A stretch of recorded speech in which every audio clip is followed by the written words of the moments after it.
بسم اللہ الرحمن الرحیم الحمدللہ رب العالمین والصلاة والسلام علی اشرف الانبیاء محمد وعلی آلہ وصحبہ اجمعین اما بعد۔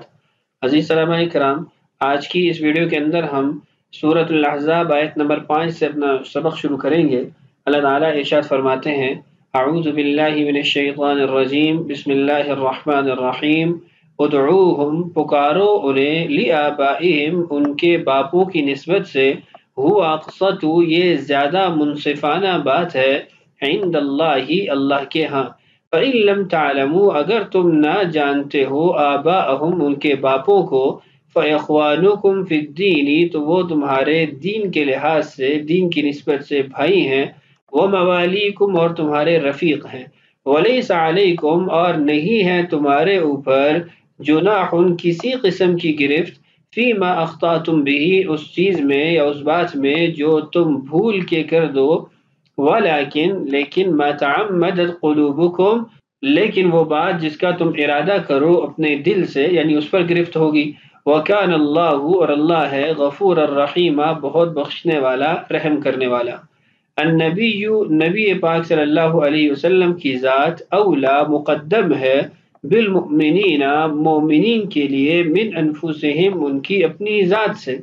وازواجہ اور نبی پاک صلی اللہ علیہ وسلم کی بیویاں، امہاتہم ان کی مائیں ہیں، ایمان والوں کی مائیں ہیں، وَأُولُو الْأَرْحَامِ اور رشتہ دار، بعضهم اولا ببعض ایک دوسرے کے زیادہ قریب ہیں، فی کتاب اللہ اللہ کی کتاب کی روح سے، من المؤمنین والمہاجرین مومنین اور مہاجرین کی نسبت، الا مگر ان تفعلوا کہ تم کرو، الی اولیائکم اپنے رفیقوں کے ساتھ، معروفا کوئی بھلائی، کان ذالک یہ جو حکم ہے یہ ہے، فی الکتابی کتاب میں، مستورا لکھا ہوا۔ ان آیات کی بابت انشاءاللہ آج کی اس ویڈیو میں جلالین کی عبارت پڑھیں گے۔ دیکھیے، لیکن ادعوہم پکارو ان کو، لآبائہم ان کے باپوں کی نسبت سے، ہوا اقسط عند اللہ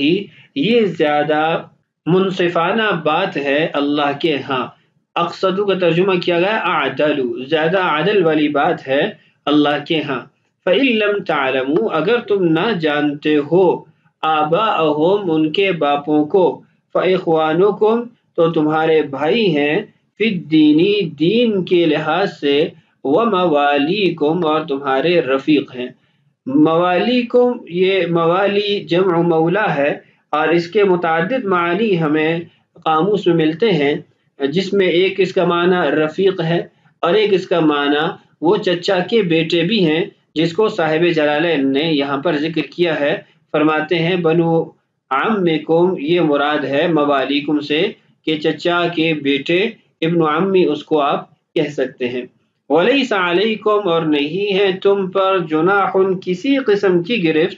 فیما اخطأتم بہ اس چیز میں، اس بات میں جو تم بھول کے کر گئے، فی ذالک اس میں، فی ذالک کا جو مشار الیہ ہوگا یہ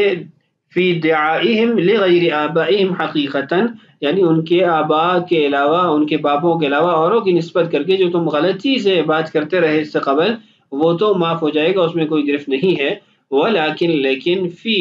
ما تعمدت قلوبکم جس میں تم نے اپنے دل کے ارادے سے بات کی تو اس میں پکڑ کی جائے گی، فی ہی اس میں، وہو بعد النہی اور یہ نہیں کے بعد ہے، یعنی جب یہ حکم نازل ہو گیا کہ ان کے باپوں کی نسبت سے ان کو پکارو، تو اس کے بعد اب اگر کوئی جان بوجھ کے ان کو حقیقی باپ کے علاوہ جو منہ بولا باپ ہے، جس نے اس کو بیٹا بنایا ہوا ہے، اس کے طرف اس کی نسبت کرتا ہے تو یہ گناہگار ہوگا۔ وَكَانَ اللَّهُ اور اللہ ہے، غفوراً بخشنے والا، لما كان من قولکم قبل النہی کہ نہیں سے پہلے، منع کرنے سے پہلے جو تمہارے اقوال تھے وہ معاف ہو جائیں گے، رحیماً اور وہ رحم کرنے والا ہے، بہت مہربان ہے، بکم فی ذالک تمہارے ساتھ اس معاملے میں۔ اس آیت کے اندر کچھ جو اللہ تعالیٰ نے امور ذکر کیے ہیں ان سے متعلق بات کر لیتے ہیں۔ اللہ تعالیٰ نے اس آیت کے اندر انسانوں کو یہ حکم دیا ہے، یعنی جاہلیت کی اس رسم کی تردید اور بطلان ذکر کیا ہے کہ وہ لوگ لے پالک بیٹے کو حقیقی بیٹے کا درجہ دیتے تھے، اور جو حقوق حقیقی بیٹے کو حاصل ہیں وہی لے پالک کو دیتے تھے، تو اللہ تعالیٰ نے یہاں پر ان لوگوں کو یہ حکم دیا کہ یہ باطل اور جو غلط قسم کی ایک بات ہے، ایک عقیدہ اور نظریہ ہے، اس کو ختم کیا جائے اور ان لے پالکوں کو ان کے باپ کی نسبت سے پکارا جائے، ان کو ان کے باپ کے ساتھ منسوب کر کے پکارا جائے۔ آگے جو یہاں پر مضامین بیان ہوئے ہیں ان سے متعلق کچھ بات کر لیتے ہیں۔ اللہ تعالیٰ نے فرمایا فَإِن لَّمْ تَعْلَمُوا، اگر تمہیں نہ پتا ہو آباءہم ان کے حقیقی باپوں کا، تو پھر تم نے کیا کرنا ہے فَإِخْوَانُكُمْ، کہ وہ تمہارے دین کی نسبت سے بھائی ہیں، فی الدین، جیسے انما المؤمنون اخوہ اور دیگر ہمیں نصوص ملتے ہیں جس میں ایمان والوں کو آپس میں بھائی کہا گیا ہے۔ تو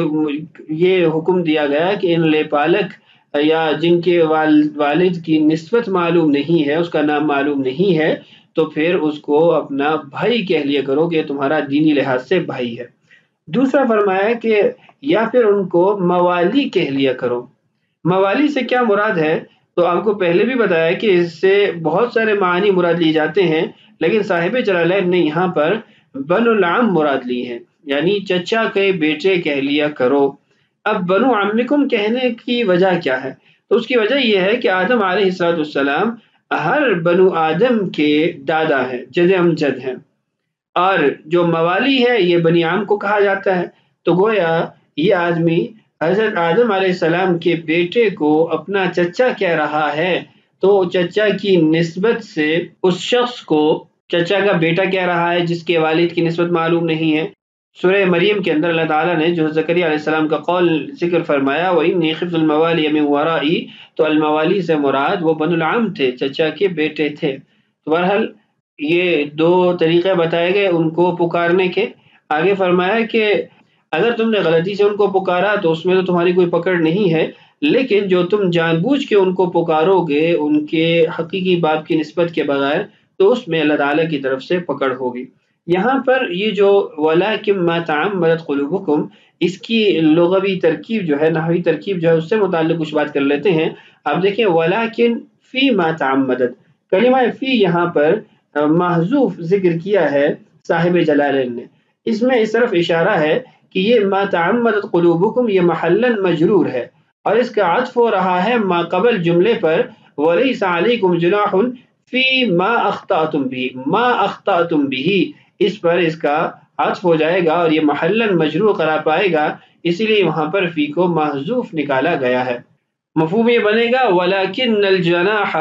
فِي مَا تَعَمَّدَتْ، لیکن اس وقت گرفت ہوگی جس وقت تم اپنے دل کے ارادے سے ان کو پکارو گے۔ اور دوسری اس کی جو ترکیب ہے وہ یہ ہے کہ یہ مبتدا ہونے کی وجہ سے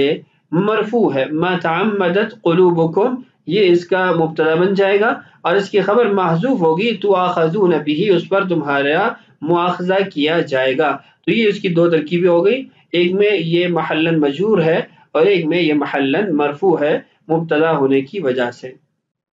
النبی اولا بالمؤمنین، نبی کی ذات مقدم ہے ایمان والوں کے لیے،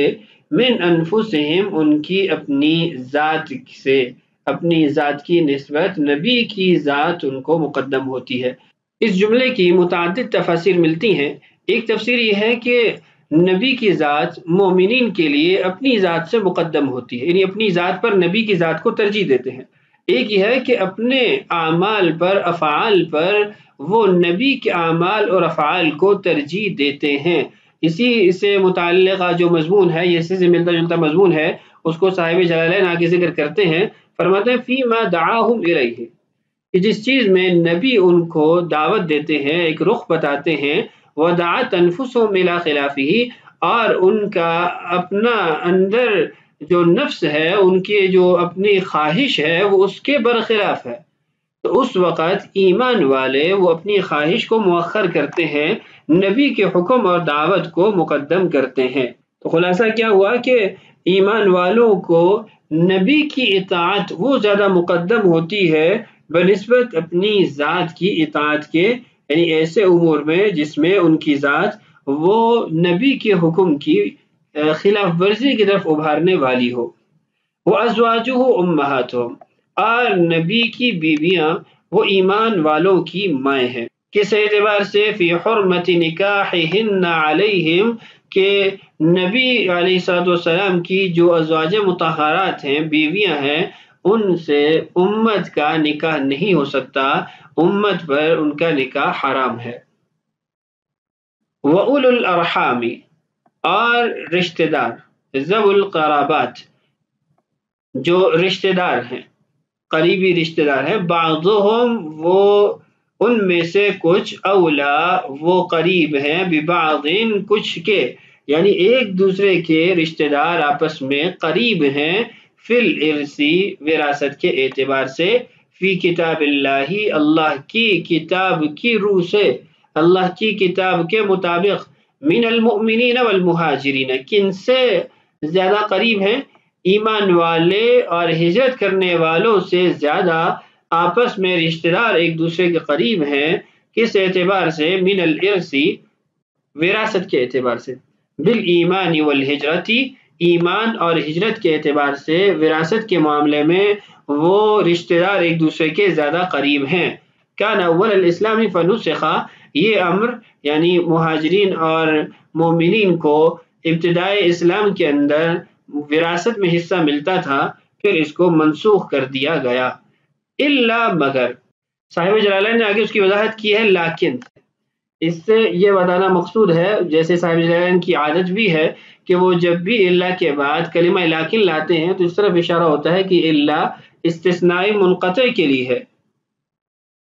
اور بعد والا جو جملہ ہے وہ مستقل ایک مفہوم ادا کر رہا ہے، جدا مفہوم ادا کر رہا ہے۔ ان تفعلوا،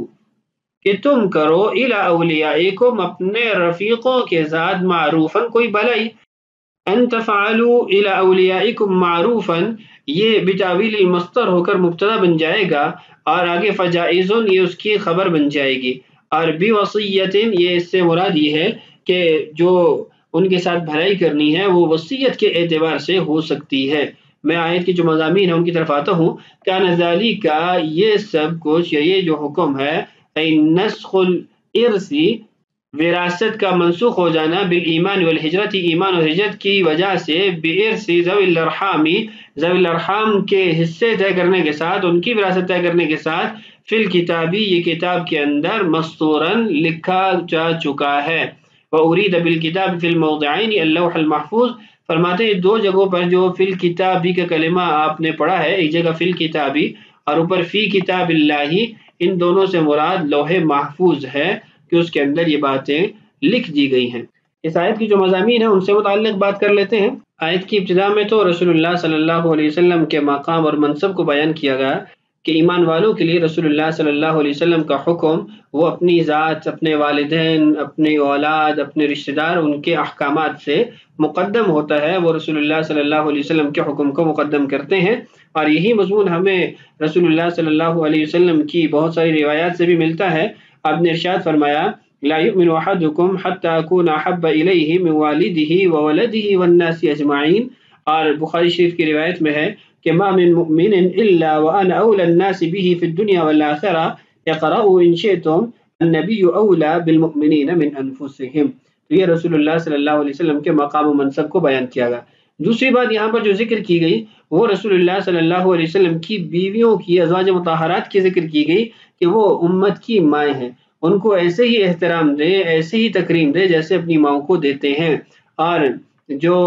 ان کی بیویاں ہیں ان سے نکاح ان کا حرام ہے جیسے ماؤں سے نکاح حرام ہوتا ہے۔ باقی دیگر جو احکامات ہیں ماں اور اولاد کے، وہ احکامات وہاں پر ثابت نہیں ہوں گے، مثلا پردہ ہے یا میراث میں حصہ دار ہونا ہے، یہ احکامات وہ